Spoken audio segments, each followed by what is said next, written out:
warahmatullahi wabarakatuh. Berjumpa lagi bersama Giant O Channel. Hari ini saya akan menyoroti mengenai harga cabai yang mahal di 2000 Januari 2023 yang kemarin, yaitu pas tahun baru ya. Nah, cabai ini selalu menjadi masalah di tiap-tiap ada event-event kayak lebaran, terus tahun baru dan segala macamnya itu melonjak tinggi walaupun banyak faktor ya. Tapi saya mau nyorotin mengenai harga yang sangat variatif sekali ya, antar daerah. Di 2 Januari kemarin itu harga tertinggi ada di Kalimantan Selatan ya, nomor 1 tertinggi itu 130.000 per kilogramnya ya. Ini angka harganya 130.000 per kilogramnya. Kemudian urutan kedua itu Kalimantan Timur, itu 119 ribuan ya. Kemudian di Papua juga tinggi, urutan ketiga Papua itu di atas 105.000 per kilogram. Kalimantan Tengah itu 99.000, Kalimantan Barat itu 98-an ya. Di Bali juga tinggi 93-an. Sulawesi, kemudian Kalimantan, Bangka Belitung. Nah, yang paling rendah malah di Jakarta ya. Di Jakarta paling rendah itu sekitar 76 ribuan ya per kilonya. Nah, perbedaan harga itu sangat mencolok. Kalau kita hitung 130.000 dikurangi 70 deh, itu berarti kan selisihnya ada 60.000, hampir separuhnya selisih perbedaan harganya. Padahal kan cabenya sama gitu kan, tapi uangnya beda. Ini menunjukkan apa? Bahwa banyak faktor. Satu, Kalimantan mungkin jumlah petani cabenya lebih sedikit ya, nggak cukup untuk memenuhi kebutuhan di Kalimantan Selatan. Yang kedua, kalau pas awal Januari atau akhir Desember itu banyak hujan sehingga manen biasanya terjadi kendala manen cabenya. Bahkan banyak yang kena busuk ya, kutu busuk, terus kena banyak penyakit kalau banyak hujan gitu.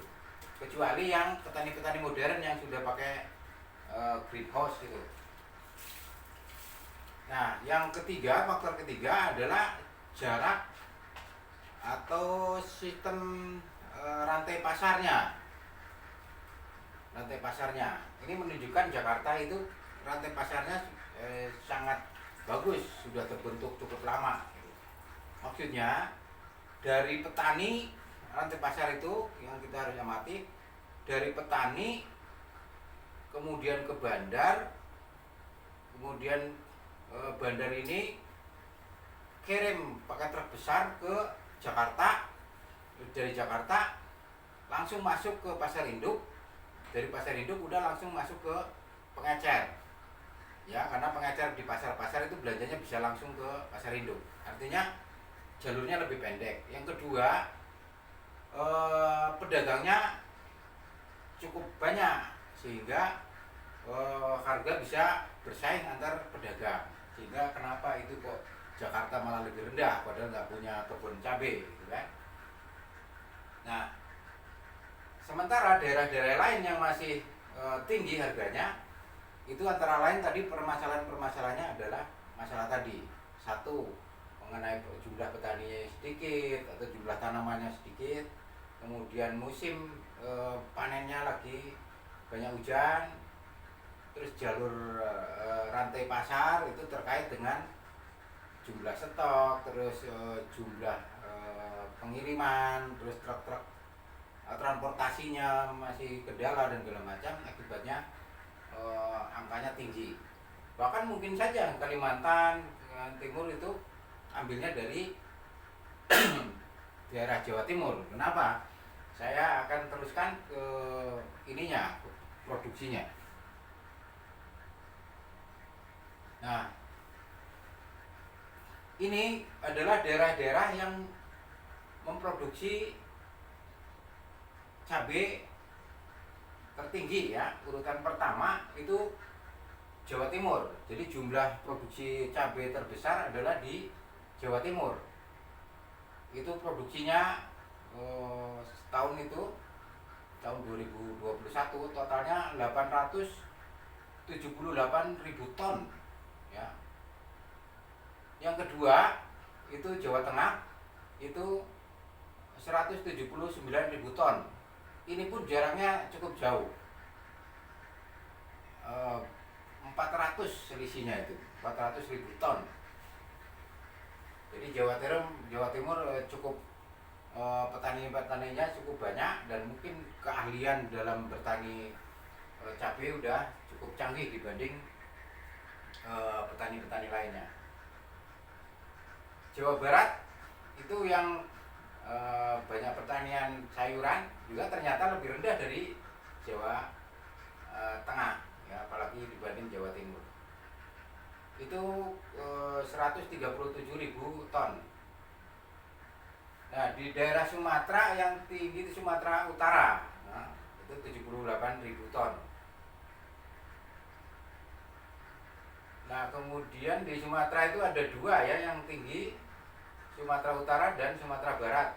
Sumatera Barat itu 35.000 ton. Nah, setelah Sumatera Utara itu ada Nusa Tenggara Barat. Ya, itu produksinya 62.000 ton, Aceh itu 51.000 ton. Nah, Bali itu 29.000 ton. Nah, di Sulawesi, Pulau Sulawesi ada dua yang masuk ke produktivitas tinggi, yaitu Sulawesi Selatan 26.000 ton, Sulawesi Tengah 22.000 ton. Nah, inilah yang menggambarkan rantai pasar dengan sentra-sentra produksi cabai itu berkaitan langsung terhadap harga jual cabai tadi. Ya, contoh yang DKI itu banyak masuk dari Jawa Timur karena transportasinya sekarang sudah mudah. Masuk dari Jawa Timur langsung bisa masuk tol sampai Jakarta. Pasar induk ada dua di Jakarta, di Jabodetabek maksudnya. Ada di yang besar itu di Kramatjati, pasar induk Kramatjati. Yang kedua yang Cibitung, pasar induk Cibitung. Di Tangerang juga ada, di Bogor juga ada. Nah, ini jalur-jalur pemasarannya seperti itu membuat DKI bisa dapat harga cabai lebih murah dibanding daerah-daerah lain walaupun bukan sentra produksi. Ini karena jalur pemasaran, terus agen-agen atau bandar-bandar cabai itu sudah linknya sudah bagus, ya, sudah terbentuk berpuluh-puluh tahun dulu sebelum pasar induk ada, itu sudah ada jalur-jalur pemasaran sayur mayur dengan DKI sehingga bisa menjadi lama-lama menjadi efisien. Artinya apa? Artinya produk-produk pertanian yang nggak stabil apabila jalur pemasaran itu bisa teratasi antara pedagang, jalur pemasaran dan produsen atau petaninya itu terjadi kolaborasi yang bagus, itu bisa meningkatkan penjualan. Harganya bisa stabil, penjualan bisa lebih banyak. Nah, kalau penjualan lebih banyak, kan kebutuhan cabai atau produk-produk pertanian lain kan menjadi butuh banyak. Kalau butuh banyak produknya, kan berarti petaninya dibutuhkan banyak petani dan lahan-lahan pertanian, sehingga ini mampu mendorong kenaikan pendapatan buat para petani kita semua. Nah, semoga paparan ini tadi grafik mengenai harga cabai yang fluktuasinya perbedaan antar daerah sangat tinggi di compare dengan produsen atau penghasil cabai tertinggi ada Jawa Timur dan segala macamnya, itu mampu memberi gambaran agar kita mengatasi, petani udah mulai mengatasi masalah pemasaran. Kalau bisa petani itu berkelompok, bentuk ya boleh koperasi atau badan usaha di desa, badan usaha petani cabai desa apa gitu kan. Nah ini badan ini itu nyiapin sampai ke pemasarannya. Bisa jadi satu badan ini atau badan usaha atau PT atau koperasi apa kan terserah badannya, institusinya, ini nanti bisa lama-lama punya truk sendiri, jadi untuk ngangkut segala macamnya, punya alat-alat pengolahan sendiri, traktor beli bersama, pupuk beli bersama, bibit bersama, pemasaran bersama. Insya Allah dengan cara kelembagaan seperti ini berkelompok bersatu di petani itu, insya Allah harga yang tadi spernya jauh akan teratasi dan otomatis volume penjualan atau volume produksi petani akan naik tajam. Selama petani tidak masuk atau terjun ke jalur pemasaran, ya akan dikendalikan terus oleh pedagang-pedagang, sehingga petani sulit untuk menikmati laba atau keuntungan yang tinggi tadi. Kan spernya hampir 60.000 itu, artinya kan ada peluang untung gede di situ.